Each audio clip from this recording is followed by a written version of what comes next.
Hello friend, मैं हूं सतीश तिवारी। आप देख रहे हैं मेरा यूट्यूब चैनल। आज का जो हमारा वीडियो है वो आप देख सकते हो जैसे कि डायग्राम। एक प्रोजेक्ट है जो कि साइबर सिक्योरिटी और लाइनक्स पे बेस्ड है। इस प्रोजेक्ट के अंदर हम लोग टेलनेट सर्वर, लॉग सर्वर और फायरवॉल तीनों का ही कॉन्फ़िगरेशन करेंगे। क्या क्या सीखेंगे इस वीडियो के अंदर, इस लैब के अंदर क्या क्या करने वाले हैं, वो जो टॉपिक आप यहाँ देख सकते हो। कॉन्फ़िगर लॉग सर्वर यानी syslog server, log server configure करेंगे हम लोग लाइनक्स मशीन के ऊपर। टेलनेट सर्वर कॉन्फ़िगरेशन करेंगे यानी एक रिमोट लॉगिन सर्वर प्रोग्राम हम लोग क्रिएट करेंगे। Also, third point, create firewall rules for generating log for anyone trying to log in through telnet. यानी आपके सिस्टम पे कोई भी क्लाइंट अगर टेलनेट के थ्रू रिमोटली लॉगिन करेगा तो हम चाहते हैं कि उसके लिए एक लॉग फाइल क्रिएट हो। यानी कौन कर रहा है, कब कर रहा है, ये सब लॉग फाइल क्रिएट हो। तो हम लोग उसके लिए एक फायरवॉल रूल्स क्रिएट करेंगे। And also remotely login using telnet from any PC. तो किसी क्लाइंट पीसी से, किसी भी पीसी से हम लोग रिमोटली लॉगिन कर देखेंगे। And then the fifth point is check log files for remote login users. हम लोग देखेंगे कि उसने रिमोट लॉगिन करने के बाद उस क्लाइंट का कोई लॉग फाइल क्रिएट हुआ या नहीं हुआ।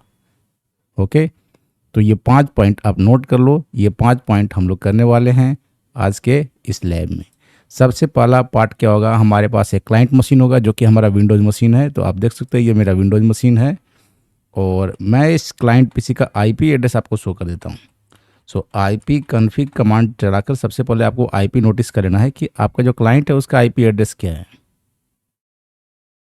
तो देख सकते हो 192.168.29.227 ये है हमारे क्लाइंट का आईपी एड्रेस 227। तो ये आईपी को हम लोग यहाँ पे नोट डाउन कर लेंगे कहीं पर। 192.168.29.227 ये क्लाइंट का आईपी एड्रेस हमने यहाँ पे नोट डाउन कर लिया क्योंकि इसकी ज़रूरत हमें पड़ने वाली। सर्वर की आईपी देखते हैं। तो सर्वर जो हमारा बनने वाला है ये लाइनक्स मशीन बनने वाला है, रेड हैट लाइनक्स मशीन है। अब अगर आप फायरवॉल के और भी रूल्स को जानना चाहते हो तो मैं फायरवॉल्स पे मैंने वीडियो बना रखी है and I will give the link of that video on the I button. तो ऊपर आई बटन में मैं उसका लिंक दे दूंगा, तो आप वीडियो देखते हो ताकि वो आपको जो आई बटन पर लिंक दिखेगा उस पर आप क्लिक करके उस एडवांस फायरवॉल पे आप लोग देख सकते हो जिसमें मैंने आईपी बेस्ड, नेटवर्क बेस्ड, यहाँ तक कि मैक बेस्ड सिक्योरिटी सब लगाना सिखाया है। ठीक है, तो चलिए अभी हम लोग सबसे पहला क्या काम करते हैं। हमारे पास जो मशीन है इस पर टेलनेट सर्वर कॉन्फ़िगर करते हैं और सिसलॉग सर्वर कॉन्फ़िगर करते हैं। तो टेलनेट सर्वर कॉन्फ़िगर करने के लिए यम इंस्टॉल टेलनेट सर्वर ये पैकेज होना चाहिए। ये पैकेज इंस्टॉल करना आपको ऑलरेडी इंस्टॉल है, चलो कोई दिक्कत नहीं। अब इसके कॉन्फ़िगरेशन फाइल में जाएंगे etc/zintd.d/telnet करके। इसके अंदर disable is equal to no होना चाहिए। Okay, by default disable is equal to yes रहता है, इसको आपको नो कर देना है और कुछ चेंज नहीं करना इस फाइल के अंदर। ये है टेलनेट की कॉन्फ़िगरेशन फाइल। इसके बाद आपको इसकी सर्विस रिस्टार्ट कर देनी है, सर्विस zintd रिस्टार्ट। चलो मैं एक इसमें यूज़र भी ऐड कर देता हूँ, यूज़र ऐड तिवारी नाम से कर देता हूँ। इसको पासवर्ड मैं ब्लैंक ही रखता हूँ, passwd तिवारी कर दिया मैंने पासवर्ड ब्लैंक रख दिया क्योंकि पासवर्ड की ज़रूरत नहीं है। अगर चाहो तो आप पासवर्ड भी दे सकते हो, मैंने तो ये टेलनेट सर्वर का तो काम हमारा हो गया। अब आते हैं सिसलॉग सर्वर। तो सिसलॉग सर्वर कैसे कॉन्फ़िगर करेंगे। सिसलॉग सर्वर की कॉन्फ़िगरेशन के लिए हमारा जो होगा वो सबसे पहले एक पैकेज इंस्टॉल होगा यम से। तो यम इंस्टॉल सिसलॉग, ठीक है, लॉग सर्वर का कॉन्फ़िगरेशन करने जा रहे हैं तो सिसलॉग का पैकेज आपको इंस्टॉल करना पड़ेगा। अगर आपको पैकेज इंस्टॉलेशन में प्रॉब्लम हो तो आप यहाँ पे स्टार लगा देना, ठीक है, सो दैट कि अगर इससे कोई भी पैकेज इसका बचे नहीं और ये सॉफ्टवेयर इंस्टॉल हो जाए। इसके बाद जाना है आपको इसके कॉन्फ़िगरेशन फाइल में। तो इसकी कॉन्फ़िगरेशन फाइल है vim etc syslog.conf। इस फाइल में आपको जाना है। जाने के बाद इसमें 2 लाइन ऐड करने हैं आपको, 2 चेंजेस करने। पहला जो आपको दिख रहा होगा यहाँ पे कर्नल दिख रहा है लाइन थर्ड लाइन के जस्ट नीचे जाकर आपको एक लाइन की एंट्री करनी है और सेम टू सेम लिखना है कर्न, ठीक है, और dot star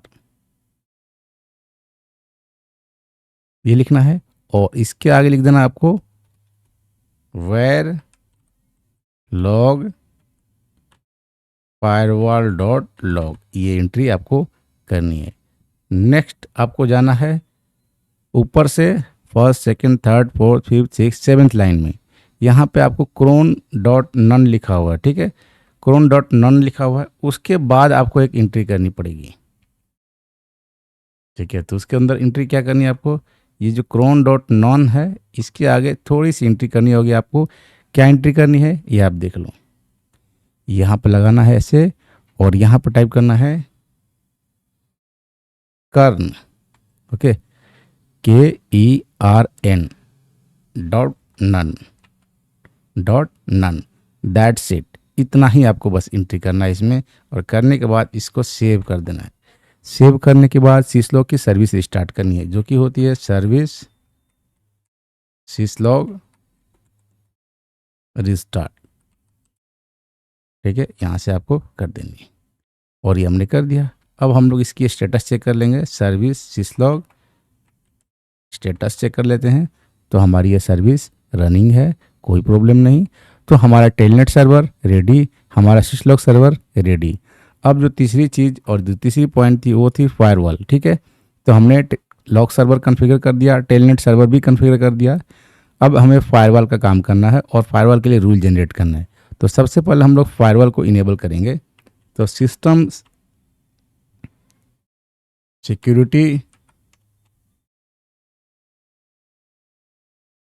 security okay, system, यहाँ पे हमने कर दिया कॉन्फ़िग सिक्योरिटी लेवल, ओके। और यहाँ पे इंटर मारेंगे तो देखते हैं यहाँ पे by default security level enabled है। अगर यहाँ पर डिसेबल्ड होता तो इसको इनेबल कर देंगे। अच्छा, हमें ऐसी लेने से कोई मतलब नहीं, तो ऐसी लेने को परमिसिव भी रखेंगे, इसको हम लोग यहाँ पर छिड़कानी नहीं करेंगे, ओके करेंगे यहाँ से।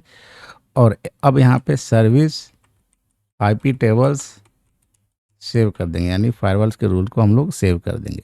जो भी फायरवॉल होता है उसका कॉन्फ़िगरेशन फाइल होता है etc sysconfig IP टेबल्स, ये फायरवॉल का कॉन्फ़िगरेशन फाइल है, इसके अंदर सारे रूल्स सेव होते हैं जो भी आप लगाते हो।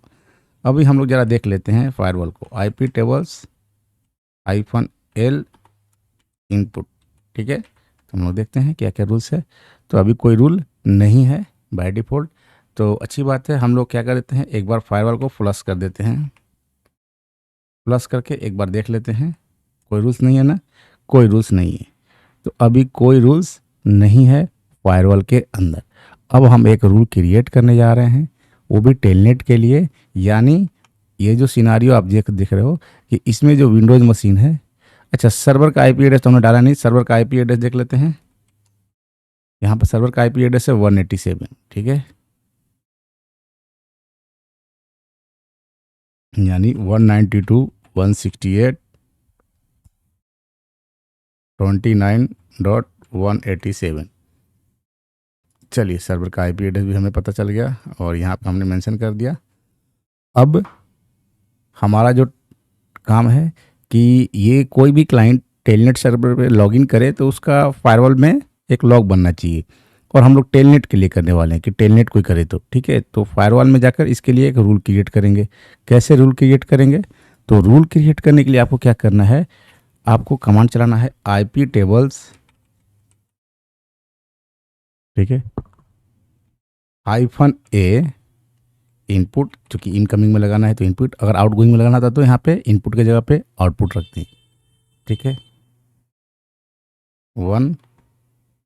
1-P TCP -D पोर्ट कर देते हैं, और टेलनेट सर्विस के लिए करना है तो टेलनेट कर देते हैं। अगर SSH के लिए करना होता तो यहाँ पे SSH कर देते हैं। अगर वेब सर्वर के लिए करना होता तो यहाँ पे HTTP कर देते हैं, या पोर्ट नंबर भी दे सकते हो। जैसे टेलनेट का पोर्ट नंबर होता है 23, तो आप सिंपली पोर्ट नंबर 23 भी दे सकते हैं। -J यानी जंप टू लॉग, ठीक है, यानी लॉग फाइल क्रिएट करो। यहाँ पे बता रहा है कुछ गलती है, अच्छा हमने यहाँ पे 1 नहीं करना। ठीक है, दैट्स इट, सिंपल ये कमांड टाइप करना है और हो गया। चलो देखते हैं हुआ या नहीं हुआ। तो हम लोग क्या करेंगे, इनपुट में जाकर चेंज देखेंगे तो यहाँ पे हमारा दिख रहा है लॉग फाइल की एंट्री दिख रही है। ठीक है, टारगेट देखो लॉग दिखा रहा है, TCP प्रोटोकॉल एनीवेयर डेस्टिनेशन। अगर टेलनेट कोई करे तो लॉग फाइल जनरेट हो। तो अब इस सिस्टम का IP एड्रेस आपको पता है। ठीक है, IP एड्रेस 187 है, और इस पे कोई टेलनेट करे तो उसका लॉग फाइल बनना चाहिए। तो मैं क्या करता हूँ, मैं सबसे पहले टेलनेट को अलाउ करेंगे यहाँ पे, कि अगर भाई कोई सामने से टेलनेट करे तो उसको अलाउ तो करो। तो क्या करेंगे, IP टेबल से अलाउ करवाएंगे टेलनेट को, -A input -P TCP D port, यहाँ पर डेस्टिनेशन पोर्ट हमने दे दिया 23 यानी टेलनेट का, ठीक है। -J मतलब जंप टू एक्सेप्ट, अगर टेलनेट के लिए कोई रिक्वेस्ट है तो उसको क्या करो, एक्सेप्ट कराओ। तो देखते हैं कहाँ पे हमने कुछ गलत टाइप कर दिया। अच्छा, एक्सेप्ट का टी स्मॉल कर दिया हमने, एक्सेप्ट कैपिटल में होगा, ठीक है। तो ये हमने, ये हमारा रूल्स हो गया, दूसरा रूल्स हो गया ये। अब हम यहाँ से IP टेबल्स -A इनपुट से करके देख लेते हैं। तो ये दोनों ही रूल आ गए। एक रूल में हमने क्या किया है, नीचे वाले रूल में हमने टेलनेट की सर्विस को अलाउ कर रखा है कि भाई टेलनेट को कोई हमारे सिस्टम पे करे तो उसको करने दो, रिमोट लॉगिन होने दो टेलनेट के थ्रू। दूसरा, अगर कोई रिमोट लॉगिन करता है लेकिन जो करता है उसका हमें लॉग फाइल चाहिए कि कौन कर रहा है।